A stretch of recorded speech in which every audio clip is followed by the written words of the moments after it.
Greetings, fellow armchair Imagineers, and welcome to another creative and conclusive edition of the So You Want to Be an Imagineer Historical Retrospective. This time, finally covering Season 10.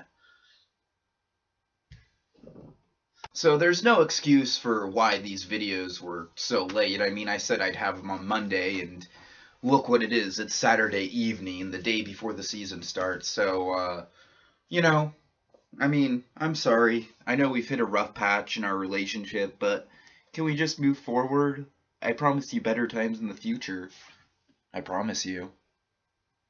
But enough with the apologizing. Let's just get to what we've all been waiting to get to. The latest season of So You Want to Be an Imagineer, titled The Anniversary Edition. This is Season 10, the big one, the double digits.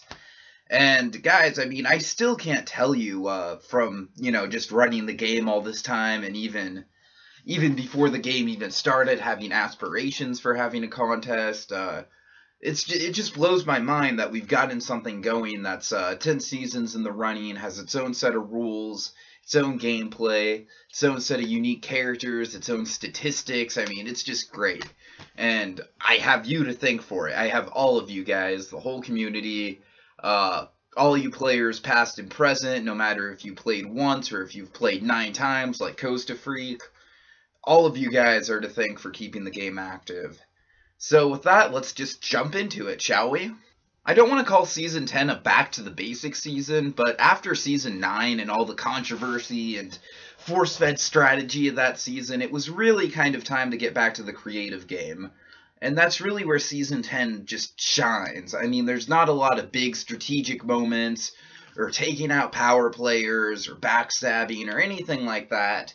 It's just good old-fashioned strategy, good teamwork, and just a lot of overall nice and friendly competition. This is just the funnest season we've ever had, because it was just, I mean, no one had any ill feelings with each other. They were all having a good time, and we ended up getting some of the best projects ever out of it.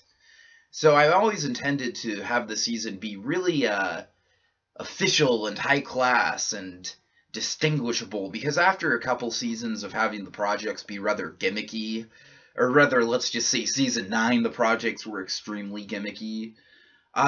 You wanted to kind of go back to some more traditional Disney-based projects. But before I get into the projects, I have the whole cast written down. Professionalism, people. Look at that, look at that. I might have taken a long time, but I got professionalism. Team Marceline, we have Man-Eating Wreath, Basket Buddy, Thrill, Snoopy, Disney Man. Team Burbank, we have Costa Freak, Star Wars Geek, Frontierland Fan, Future Imagineer, and Monkey! Took me a long time to get that in frame. Monkey! Monkey!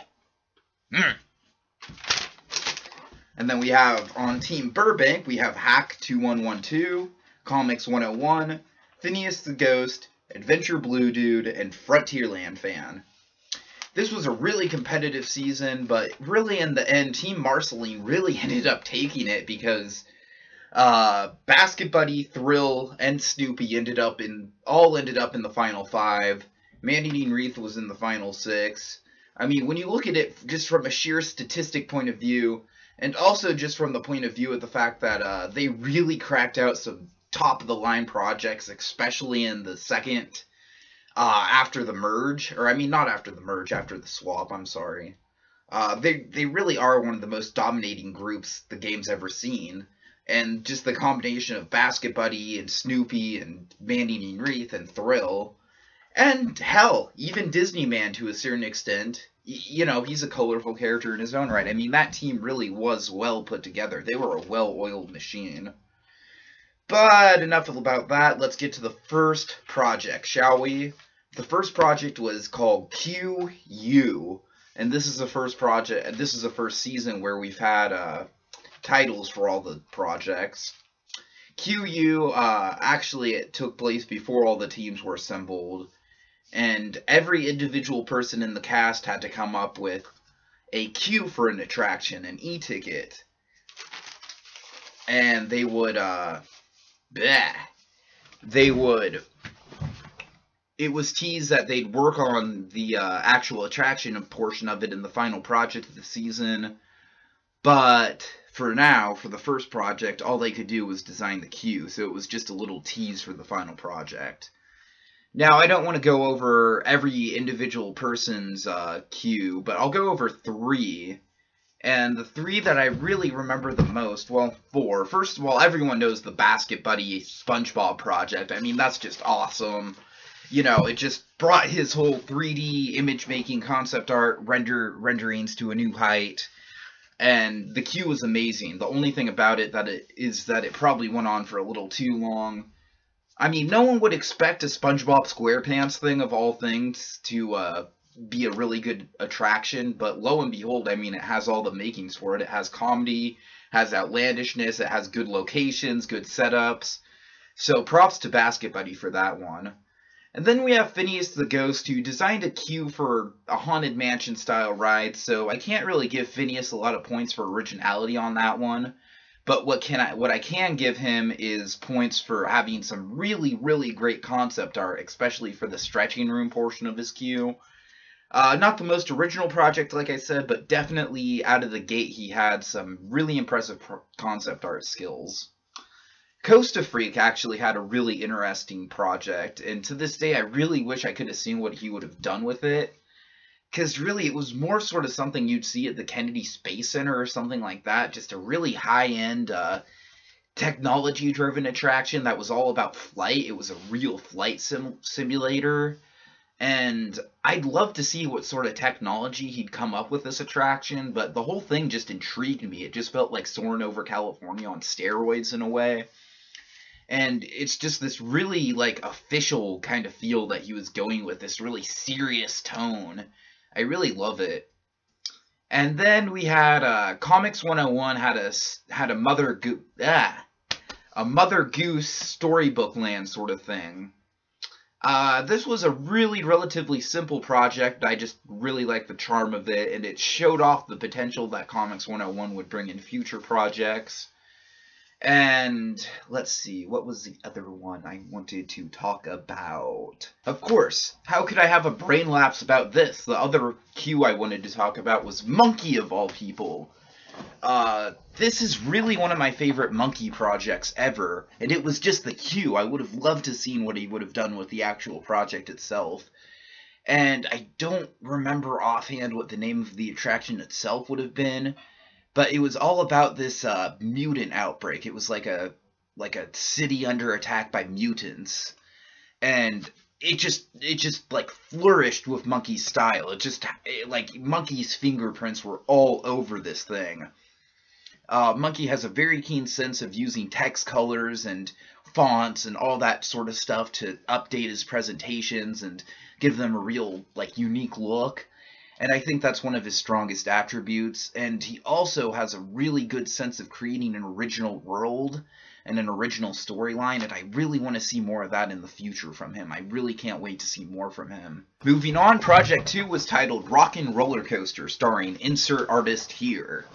And the thing I like about this project was that it really had a lot of potential for it and a lot of different areas it could go. I don't know about you guys, but I think Aerosmith is just a little... I've never been a big Aerosmith fan myself. I mean, maybe I'm just missing something, but... I mean, when I think Rockin' Roller Coaster, there's a lot of other bands out there that I could really feel like you could have a really much stronger theme with. Someone like Led Zeppelin, even AC/DC or something like that. I hate to even say that because I really don't like AC/DC, but I think even they would thematically fit more. But that might just be my personal taste in music.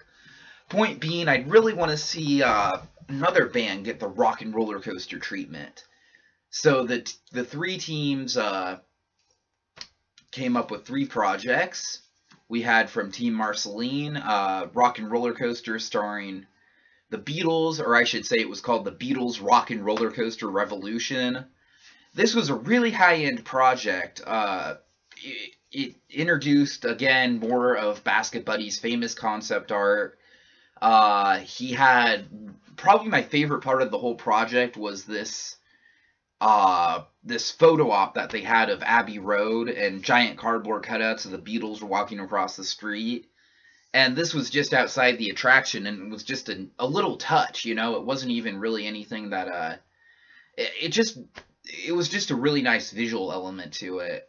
I don't really remember a lot about the ride itself, except it really kind of it felt a lot like the original Rock and Roller Coaster, which is, I guess, a good thing, and in a way, kind of a bad thing, because I think the original Rock and Roller Coaster, you can really expand on it and do more with it.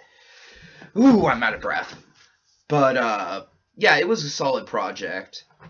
And then the next project, Team Burbank's Rock and Roller Coaster starring the Beach Boys. This was more up my alley, but because I love the Beach Boys, I personally, I was a Beatles kid for a while, but now, as I'm older, I can see how the Beach Boys, they have much more influence than the current perception of them being just this happy-go-lucky band. Just listen to Pet Sounds. Just listen to Pet Sounds. Again, musical taste. I could go on and on about musical taste. You guys don't want to hear about that. I really like this project too. Comics 101 did a really solid logo for it and continued his solid stream of concept art. And the attraction itself, I like how it was themed to just like surfing and the ocean. And I really liked it. It felt really contained, which is a good thing. It felt like, because a lot of the time with So You Want to Be an Imagineer projects, a lot of the time the trouble that people tend to run into, foreshadowing to Man-Eating Wreath and the Miyazaki project, is that they tend to go a little too big with their things, and they tend to have a little too many ideas, and just stuff that realistically can't really happen. But I feel like Team Burbank and the Beach Boys project, it really did feel realistically feasible. And then the third project was Team Anaheim, but Coaster Freak pretty much did it all by himself because he was left relatively high and dry by his teammates. But it was Rock and Roller Coaster starring Rush. And I'm not a big fan of Rush personally. As I said in the season, the most I know of Rush is from I Love You Man. So, yeah, I'm not the prime target audience for this. What I did love about Coaster Freak's project is that not only did in the presentation he had certain parts timed to certain moments in the song that he chose, but also there were backward sections, and overall it was probably the best ride. It really was a solid project. So, yeah, overall, the three projects, really, all three of them were solid. And at this point, I'd be kind of remiss to not mention the presence of Mickey Mania 5534 and Jalen 32. They just ended up having the weakest queue projects, and so I sat them out of Project 2. And they came in the next project, and they both got quickly eliminated. Mickey Fan, he also was the first person voted off of Season 9, so not a good track record there. But hey, man, it's like, some people, it's just the team-based format of the game and the amount of effort you have to put into it. It really can be overwhelming to people, and they really don't know what they're getting into. So, no discredit to Disney Mickey Fan 5534. I'm stumbling over my words. No discredit to him. Jalen 32 is an interesting case because I feel like he would have had a lot more potential going forward. I worked with Jalen 32 on a Pokemon park, and I really liked what I saw from the guy. Eventually, I hope he resurfaces, but I don't know. You never know with people resurfacing. So that was Project 2. Good, solid effort overall. Project 3 was titled The Most Laid-Back Project Ever. Now, normally when we do pool-based projects and dining-based projects, they tend to insert really good results. As I've explained before, it's because when you're working with something so low-scale, it tends to inspire a lot of creativity in people. This time around, though, it just really wasn't that great a project. It was really probably the least memorable project of all of Season 10. Team Marceline, once again having a really solid project, did the Port d'Aventura, I think it was called. The only problem with this is that it felt more like a full-fledged lighthouse, Take a shot for every time I stumble over a word, kids. Yeah, do that. Take a shot of soda. Of soda. Don't drink if you're underage. But, yeah, it just felt more like a water park than it did a pool. It just was too big of a scale, so that was the problem with it. And sadly, Costa Freak gets eliminated in this round. Again, for really reasons that he didn't really have any control over. Basically, it's just the fact that his team kind of sucked. Or, I don't know, it wasn't really... Basically, on Team Anaheim, it was just him and Star Wars Geek working. No one else was really all that present. Monkey was really preoccupied.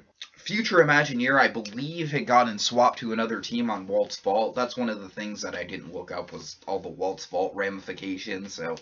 Should have looked it up, but didn't, because I'm lazy. Yeah. At least I admit it, people.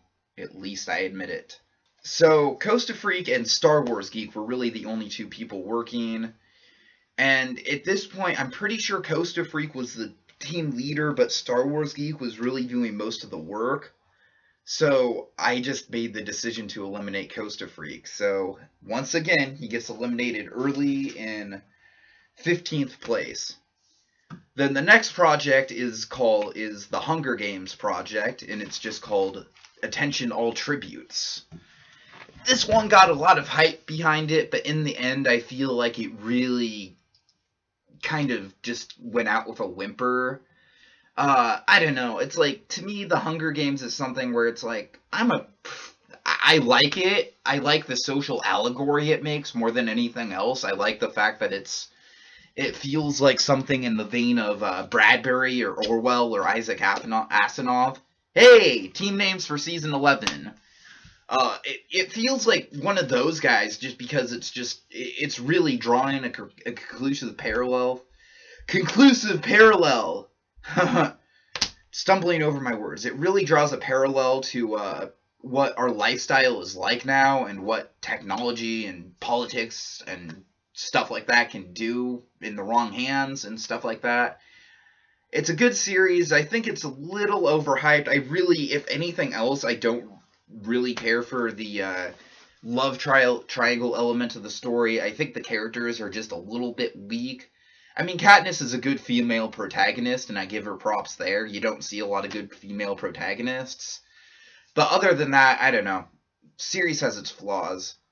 And, again, one of the things about the Hunger Games is that, in theory, I thought it'd make a really interesting project to see how they would simulate the Hunger Games themselves. Unfortunately, neither team really brought anything to the table when it came to doing a representation of the Hunger Games, because one of the teams did an attack on the Capitol, which was pretty decent, if not somewhat unmemorable. And then Team Marceline, who you can always tell it's the Team Marceline project because of Basket Buddies concept art. They did something a little bit inexplicable, and they did like a tour of District 12's mining areas and a mine ride. I don't know. To me, this is a little bit like doing a Lord of the Rings project and doing like a whole ride set in Bree or something like that. Or, wait, is that right? Lord of the Rings, Bree, If you do a Lord of the Rings project and you set it in, like, a setting that isn't very exciting. I'm really well-spoken this episode. Yeah. I don't know.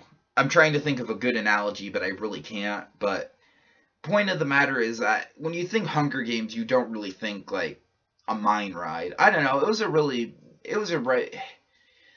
It's just, neither project really inspired anything in me. So that was a project that Monkey unfortunately had to drop out in. And so this is where I'm going to stop. Part 2 coming very soon. In fact, it'll be coming immediately because I'm going to be posting all the parts all at once. So look out for that. I mean, I'm sorry. I know we've hit a rough patch in our relationship, but can we just move forward? I promise you better times in the future. I promise you.